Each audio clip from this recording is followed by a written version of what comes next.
প্রিয় শিক্ষার্থীরা, ষষ্ঠ শ্রেণী গণিত ষান্মাসিক পরীক্ষা ১০ তারিখ। আমাদের সবসময় মাথায় রাখতে হবে, আমাদের টার্গেট কিন্তু দিস এক্সাম। তো এজন্য আমরা অধ্যায় ৩ মৌলিক উৎপাদকের গল্প চ্যাপ্টারে চলে যাই। এখানে আমরা বালতি ও পানির সাহায্যে অ্যাক্টিভিটিটা দেখব। প্রশ্নটা দেখো, ৩ লিটার ও ৫ লিটার পানির বালতি দিয়ে কিভাবে ৪ লিটার পানি পরিমাপ করা যায়।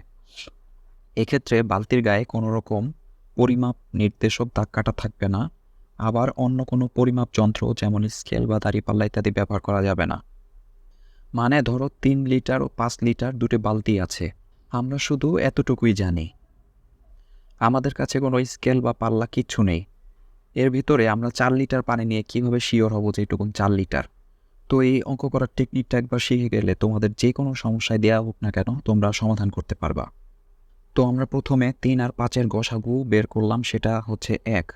এখন আমরা গসাগু কেন বের করলাম সেটা আমি তোমাদের পরে বলতেছি।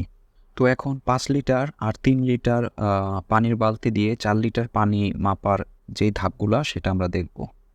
ধাপ ১-এ দেখো, ৫ লিটারের বালতি পানি দ্বারা পূর্ণ করি। এখন তোমরা প্রশ্ন করতে পারো যে আমরা কি ৩ লিটারের বালতিটা শুরুতে পানি দ্বারা পূর্ণ করতে পারতাম না? হ্যাঁ, আমরা সেটাও পারতাম। আগে ৫ লিটারেরটা দিয়ে দেখে নেই। তো ৫ লিটারের বালতি পানি দিয়ে পূর্ণ করলে ৫ লিটারের বালতিতে দেখো ৫ লিটারই থাকবে। এখন ৫ লিটারের বালতি হতে ৩ লিটারের বালতিতে পানিটা ঢালি, তাহলে ৫ লিটারের বালতিতে ২ লিটার পানি থাকলো আর ৩ লিটার বালতিতে ৩ লিটার পানি হলো। ধাপ ৩-এ ৩ লিটারের পাত্রের পানিটা আমরা ফেলে দিই, তাহলে ৫ লিটারের বালতিতে তো ২ লিটার আছেই, কিন্তু ৩ লিটারের বালতিটা 0 হয়ে গেল। ধাপ ৪-এ এবার ৫ লিটার বালতির যে ২ লিটার পানি আছে সেটা আমরা ৩ লিটার পাত্রে ঢেলে দিই, তাহলে ৫ লিটারের বালতিটি খালি হয়ে গেল, কিন্তু ৩ লিটারের বালতিতে ২ লিটার পানি আছে এখন। ধাপ ৫-এ এবার আবার ৫ লিটারের বালতিটা পূর্ণ করি, তাহলে ৫ লিটারের বালতিতে ৫ লিটার হইল এবং ৩ লিটার বালতিতে ২ লিটার আছে। ধাপ ৬-এ যেহেতু ৩ লিটার বালতিতে ৩ লিটারই আটবে, ২ লিটার থাকার কারণে এখন ৫ লিটারের বালতির পানির ১ লিটার ৩ লিটারের বালতিতে ঢেলে দিলে তাহলে ৫ লিটারের বালতিতে ৪ লিটার পানি থাকে। তাহলে আমরা কি দেখলাম, ৩ লিটার আর ৫ লিটার পানির বালতি যদি আমাদের কাছে থাকে, সেখান থেকে আমরা ৪ লিটার পানি আমরা পরিমাপ করতে পারবো কোনো স্কেল বা কোনো সাহায্য ছাড়াই। এবার খ নম্বর সমস্যায় দেখো, ৪ লিটার ও ৬ লিটার পানির বালতি দিয়ে নিচের কোন কোন পরিমাণ পানি পরিমাপ করা যায়। এক্ষেত্রে অন্য পাত্রে রাখার সুযোগ থাকবে ৭, ৮, ৯, ১০ লিটারের জন্য। আচ্ছা, এটার মানেটা কি? এটার মানেটা হলো, ধরো ৪ লিটার আর ৬ লিটার দুইটাই ভরে ফেললে ১০ লিটার হয়ে গেল। তাহলে ১০ লিটার পাওয়ার পরে তোমার যদি এর চেয়ে বেশি পরিমাপ পানি মাপতে হয়, তাহলে তো তোমার অন্য পাত্র লাগবে সেটা মাপার জন্য, বা আরও অনেক পাত্র লাগবে সেগুলো জমা রাখার জন্য। চলো আমরা সমাধানে চলে যাই। এবার আমরা বুঝতে পারবো গসাগু করলে সেটার কি কাজে লাগবে। প্রথমে ৪ আর ৬-এর গসাগু নির্ণয় করি। এখন ৪ আর ৬-এর গসাগু আসলো ২। এখন ২-এর গুণিতকগুলো হলো,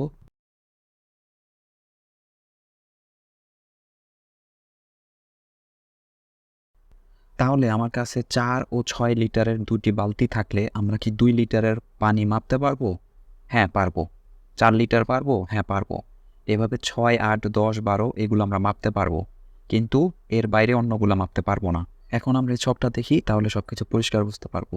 ৪ ও ৬ লিটার পানির বালতি থাকলে কি এর মধ্যে আমরা ১ লিটার আলাদা করতে পারবো? না, আমরা ১ লিটার পরিমাপ করতে পারবো না। ২ লিটার আমরা পাই কিনা এবার একটু দেখি তো।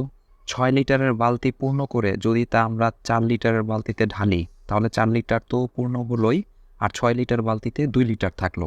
তার মানে আমরা ২ লিটার আলাদা করতে পারতেছি। ৩ লিটার পারবো না, যেহেতু সেটা গসাগুয়ের গুণিতকের মধ্যে নাই। এবার ৪ লিটার পাত্র বললে তো আমরা ৪ লিটার পেয়ে গেলাম।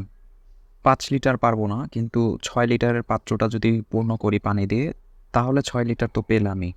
৮ লিটার কীভাবে পাবো দেখো, ৪ লিটারের বালতি যদি পানি দিয়ে পূর্ণ করি, সেটা ৬ লিটারের বালতিতে ঢাললাম, আবার ৪ লিটারের বালতিটা পানি দিয়ে পূর্ণ করি, তাহলে ৬ লিটারের বালতিতে আছে ৪ লিটার আর এখন ৪ লিটার, তাহলে ৮ লিটার তো হয়েই গেল।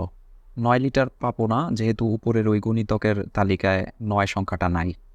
এবার ৪ আর ৬ দুইটা বালতি পূর্ণ করলেই তো আমরা ১০ লিটার পেয়ে যাচ্ছি, তার মানে ১০ লিটার পরিমাপ করা যাচ্ছে। এটা তো তোমরা ভালো মতো বুঝে গেলে। আশা করি এই ধরনের যে কোনো সমস্যায় আসুক না কেন, তোমরা কিন্তু টেকনিকটা জানার কারণে দিয়ে আসতে পারবে সহজেই।